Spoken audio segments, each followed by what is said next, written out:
네, 저는 그 약수교를 섬기고 있는 오세환 목사라고 합니다. 이번 MZ세대를 위해서 부모 교육을 어떻게 할 것인가 좀 나누자는 이야기를 듣고 부모 교육에 대한 내용들을 준비해 봤습니다. 부모들이 MZ세대를 향한 기독교 교육과 기독교 양육을 어떻게 진행할 것인가. 그렇지만 여러 가지 기술적이고 방법론적인 게 참 많을 것 같아요. 그렇지만 오늘은 무엇보다도 부모가 견지해야 될 어떤 기독교적인 교육의 관점에 대해서 몇 가지 나누고자 합니다. 먼저 우리 자녀들을 미래를 통해서 현재를 봐주는 그런 관점들이 우리 부모님들에게 필요하다고 생각되어집니다. 요즘 세상적인 대부분의 방법은 과거의 데이터를 가지고 현재를 진단하고 진단된 현재로 미래를 예측하죠. 그래서 우리가 가지고 있는 대부분의 진단은 이 과거에 대한 내용들이 많습니다. 그래서 가족력이 중요하고요. 상담을 할 때도 그 사람의 과거가 어땠는가 그렇게 진단을 합니다. 그런데 예수님의 방식은 한 사람을 진단하고 해석하는 방식이 정반대인 것을 보게 돼요. 예수님은 오히려 미래를 통해서 그 아이들의 현재를 해석해 주십니다. 여러분들 잘 아시는 사도행전 9장에 바울의 회심 사건이 나옵니다. 다메섹으로 예수 믿는 자들을 옥에 가두려고 잡으러 올라가는 바울을 향해서 부활 예수님이 빛 가운데서 만나 주시죠. 그런데 부활 예수님께서 만나신 것은 바울만이 아닙니다. 아나니아라는 인물에게 예수님이 동시에 역사하셔서 지금 당장 직가라는 곳으로 가서 안수하여 바울의 눈을 뜨게 해라 이렇게 명령을 하시죠. 그때 아나니아의 반응이 우리에게 참 많은 시사점을 주는 것 같아요. 아나니아가 어떻게 반응하느냐 하면 예수님 이 바울이라는 인물은 교회와 우리 믿는 자들에게 적지 않은 해를 끼치는 그런 사람입니다 라고 말해요. 이 말은 다른 말로 하면 예수님이 이 사람을 몰라서 하는 말입니까? 이 사람의 과거를 몰라서 하는 말입니까? 예수님의 명령에 오히려 의구심을 가지는 그런 말을 하시죠. 그때 예수님께서 이렇게 말합니다. 아니다. 이 바울은 앞으로 이스라엘과 이방인과 임금들에게 복음을 전할 나의 그릇이다라고 말합니다. 예수님은 시공간을 초월하시니까 앞으로 변화될 그 사람의 미래를 통해서 현재를 바라보고 현재를 해석해 주시거든요. 참 이런 관점이 얼마나 어려운지 모릅니다. 우리는 사실 미래를 모르기 때문에 이런 소망과 희망을 품기가 쉽지 않죠. 저도 고등학교 2학년 때 이런 경험이 있습니다. 제가 고등학교 2학년 때 수련회 갔다가 한 목사님의 강력한 메시지를 듣고 예수님이 너무 좋은 거예요. 그래서 이 땅에 예수님을 전하는 그런 비전을 제 가슴에 몰래 품었습니다. 그리고 한 1년 정도를 혼자 가슴에 품었거든요. 그래서 신학교를 가고 싶고 복음을 전하는 일을 하고 싶은데 방법은 잘 몰랐습니다. 그래서 저희 어머니에게 제 비전을 나눴거든요. 저희 어머니가 근데 대구의 성격 급한 B형 아줌마예요. 아주 세십니다. 그래서 저희 어머니가 보통 제가 이야기를 하면 보통 5분에서 10분 정도 되면 말을 그냥 끊으시거든요. 근데 그날 제가 비전을 이야기할 때는 한 1시간 정도를 끊지 않고 조용히 고개를 끄덕이며 들어주시는 거예요. 우리 어머니가 이제 변했구나. 내가 진심으로 이야기를 하니까 이 말에 진심으로 응답하시는구나. 내가 잘못됐구나 생각을 하는 찰나 어머니가 1시간 정도 이야기를 듣다가 저한테 이런 말씀을 하시더라고요. 전국과 전 세계에 복음을 전하기 전에 먼저 들어가서 네 방 청소부터 해라. 저희 어머니가 저에게 던진 말씀입니다. 그렇게 해서 제가 신학교를 가는 데까지 13년이 걸렸어요. 부모님의 한마디가 사실 제 인생에서 아이들의 인생에서 얼마나 큰 역할을 하는지 모릅니다. 근데 부모님에게는 아이들의 무수한 과거의 데이터들이 있어요. 아이들이 실수하고 실패하고 문제 삼았던 많은 데이터들이 있습니다. 근데 이 데이터, 과거의 데이터로 현재를 진단하고 미래를 예상하는 것은 그 아이들의 가능성을 우리 부모님들이 가로막는 것이죠. 그래서 가장 먼저 우리 부모님들이 견지해야 할 관점은 아이들이 변화될, 하나님이 변화시킬 그 아이들의 미래를 통해서 현재를 예언자적인 선포로 말해주는 거예요. 그리고 과거의 문제들을 문제 삼지 않는 것이죠. 왜냐하면 예수님이 문제를 삼지 않으시잖아요. 이런 마음으로 아이들을 대할 때 우리 아이들은 미래에 대한 꿈을 가지고 나아갈 좀 있습니다. 두 번째는 무조건적으로 아이들의 모습을 존중하고 수용해주는 부모님의 태도가 필요하다고 생각됩니다. 여러분들 MZ세대라고 해서 많은 분들이 이 외계인처럼 언어도 다르고 문화도 다르다고 생각되거든요. 시대마다 항상 시대 정신과 시대적인 옷은 달랐습니다. 그러나 그 시대를 살아가는 사람은 똑같거든요. 그 사람들의 본질은 결국은 인정받고 사랑받고 싶은 욕구로부터 시작된다고 생각돼요. 그래서 우리 아이들이 요즘 SNS를 열심히 하는 것도 자기를 증명하고 자기를 표현하는 방식 아닙니까? 우리 아이들을 어떻게 하면 무조건적으로 받아들일 수 있을까? 우리의 관점을 조금 바꾸면 좋겠어요. 제가 TV를 보다가 이영자와 윤여정 여사가 나와서 하는 그 택시라는 프로를 보게 되었습니다. 거기 내용을 보면서 제가 많은 통찰을 얻었는데요. 이영자 씨가 이런 말을 했어요. 윤여정 여사님, 한 60년쯤 사시고 한 30년 이상 연기하셨으면 인생의 다양한 희노애락을 경험하셨기 때문에 좀 사시는 게 편할 것 같아요. 좀 어떠세요? 이렇게 질문했더니 이 윤여정 여사님이 창밖을 그윽하게 보면서 나도 60은 처음이요. 이렇게 말했거든요. 인생을 살면 좀 익숙해질 거라고 생각되는데 항상 낯선 것이 인생인 것 같습니다. 저도 이제 40이 되면서 부록, 인생이 흔들림이 없는 나이라고 하는데 저는 과거 어느 때보다 지금이 많이 흔들리는 나이인 것 같아요. 인생은 항상 낯설고 대하기가 어렵고 그런 것이 인생이라고 생각됩니다. 그런 것처럼 우리 아이들도 그런 시선으로 보는 거죠. 5살에게도 5살의 어려움이 있습니다. 사춘기에게도 사춘기들의 어려움이 있거든요. 우리는 사춘기라고 해서 이 애들 도대체 어떻게 대화해야 되냐 하는데 가장 당혹스러운 거는 사춘기 그 아이들입니다. 자기들이 어떤 마음으로 이런 말을 하는지 이런 행동을 하는지 스스로도 모르거든요. 그 안에는 호르몬이 작동하는 것이지 본인의 의지와는 상관없이 그렇게 되어버리는 겁니다.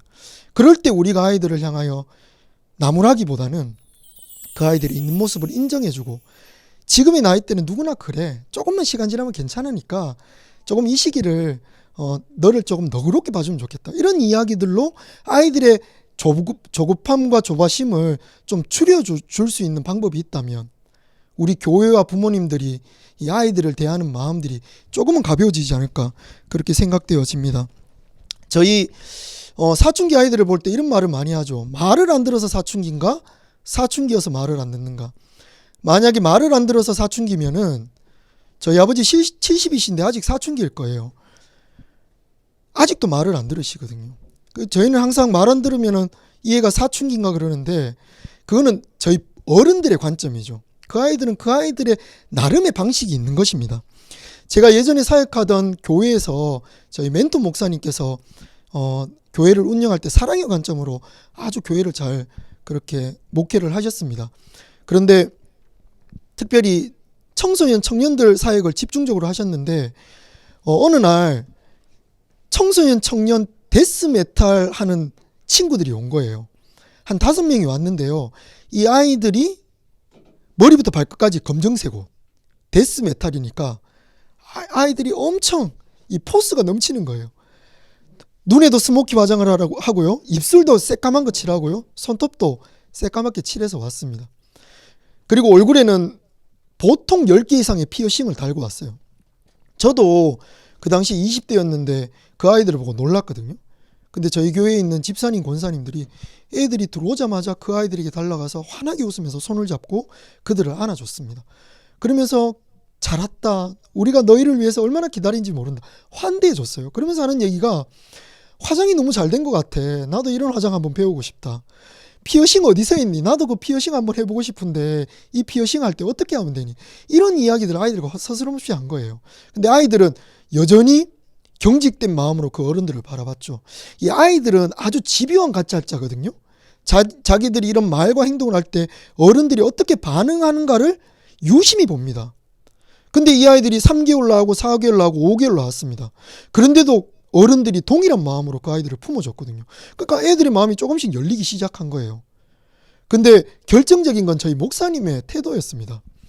데스메탈, 이 죽음의 음악, 사탄의 음악이라는 하는 이 음악을요, 교회에서 공연을 하게 해준 거예요. 이거는 아주 그 당시에 이 교회적으로 봤을 때 센세이션을 일으켰거든요. 교회에서 데스메탈 막 하는데 가사도 안 들려요. 막 소리만 지르는 음악입니다. 근데 그 음악을 들으면서 집사님, 권사님들이 박수를 쳐주고 웃으면서 같이 춤을 춰줬어요. 근데 놀라운 것은 그 이후로부터 아이들이 조금씩 바뀌기 시작합니다. 피어싱이 한두 개 없어지기 시작하고 화장도 조금씩 옅어지기 시작하고 그 아이들의 문화를 존중하는 것은요, 그 아이들의 존재를 받아준다는 겁니다. 그러니까 결국 교회에서 이 아이들을 어느 정도로 받아주냐, 어떤 한계를 지정하기보다는 그 아이들이 있는 모습 그대로를 받아주는 그런 몸을 비빌 곳, 마음을 비빌 곳을 제공해 줄 때 아이들은 변화되기 시작하는 것이거든요. 그래서 결정적으로 중요한 것은 아이들의 존재를 받아주는 것입니다. 세 번째가 가장 어렵다고 생각됩니다. 기다려주는 거예요. 하나님의 마음으로 기다려주는 거예요. 가장 어렵다고 생각됩니다. 무조건적으로 받아주는 거 중요합니다. 그렇다고 해서 그 아이들의 잘못이나 문제들도 교훈하지 않고 그냥 응석바지처럼 다 받아주라는 뜻이 아닙니다. 잘못에 대해서는 정확하게 말을 해줘야 합니다. 그러나 그 잘못이 그 아이들에 대한 인격적인 모독으로 가지 않도록 조심해야겠죠. 그런 행동을 왜 했는지를 물어보고 함께 대화를 해나가야 될 줄 압니다. 그러면서 우리가 해야 될 일은 기다리는 것이죠. 그래서 저는 신앙은 하나님이 하실 일과 우리 인간이 할 일을 경계를 명확하게 지어주는 것이 신앙이라고 생각해요. 대체로 불신앙에 있는 분들이 어떻게 합니까? 자기가 가지고 있는 돈과 지식과 스펙과 힘과 가문으로 하나님이 할 일을 대신하는 거예요. 어떻게 해요? 자기 힘으로 사람을 바꾸려고 합니다. 자기 마음대로 사람을 휘두르려고 해요. 근데 여러분들 성경에 있지만 바울이 어떻게 말합니까? 나는 씨를 뿌렸고 아볼로는 물을 주지만 자라게 하시는 분은 하나님이시다.